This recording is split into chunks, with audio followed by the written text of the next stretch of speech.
Thanks to the reckless antics of globalist leaders across the world, terror groups like ISIS are quickly gaining momentum towards their goal of establishing a global Islamic caliphate. We've seen the horrifying results of these barbarians infiltrating countries across Europe posed as refugees, as terror attacks are now becoming a daily occurrence in places like the UK and Germany, as they're now setting their sights on other westernized countries.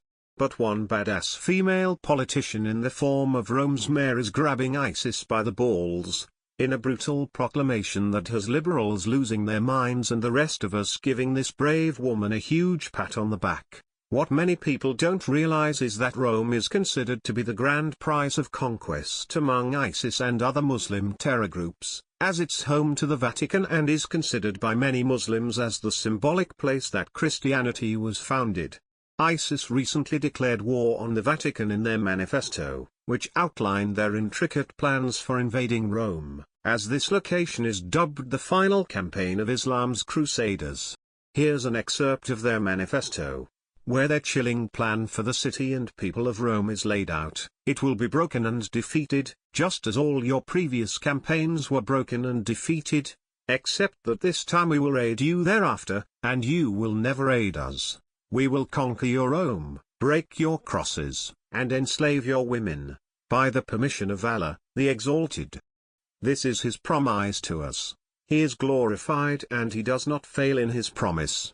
If we do not reach that time, then our children and grandchildren will reach it, and they will sell your sons as slaves at the slave market, knowing that her city is on ISIS target as terrorism begins to rapidly escalate across Europe.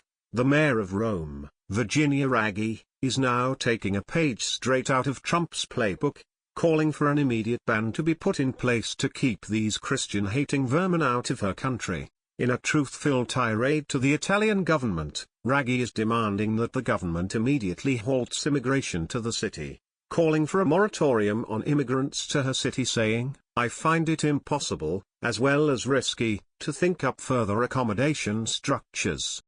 Her request came after realizing how ISIS is rapidly taking over Europe by infesting the refugee populace, and the strong migratory presence and the continued influx of foreign citizens has her extremely concerned. According to recent figures published by Italy on January 1, 2016, Rome is rapidly being invaded by Muslim migrants, where 364,632 foreign-born people registered as living in Rome last year alone, in a city that only has a metropolitan population of about 4.35 million. Foreigners now represent a startling 8% of the population now in Rome.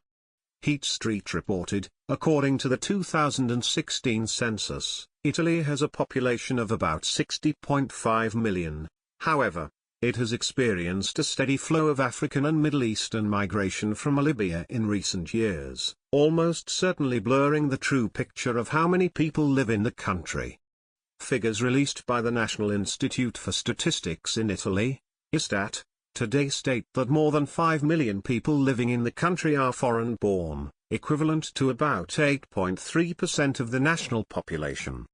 About half of Rome's foreign-born population is from Europe, with Romania the best represented country. On a national level, European immigrants are thought to account for more than 50% of the total foreign-born population. Thank God someone with common sense is finally standing up in Europe and demanding a halt to this massive influx of Muslim refugees be stopped. It's absolutely ridiculous that ISIS is able to publicly broadcast their plans for invading the West in their manifesto, and liberals are still hell-bent on letting more of these 6th-century barbarians in, while lecturing the rest of us that wanting bans put in place makes us racists and bigots. If you think Virginia Raggi is a champion for her people who needs to be publicly praised for her efforts to keep her country safe, be sure to share this story.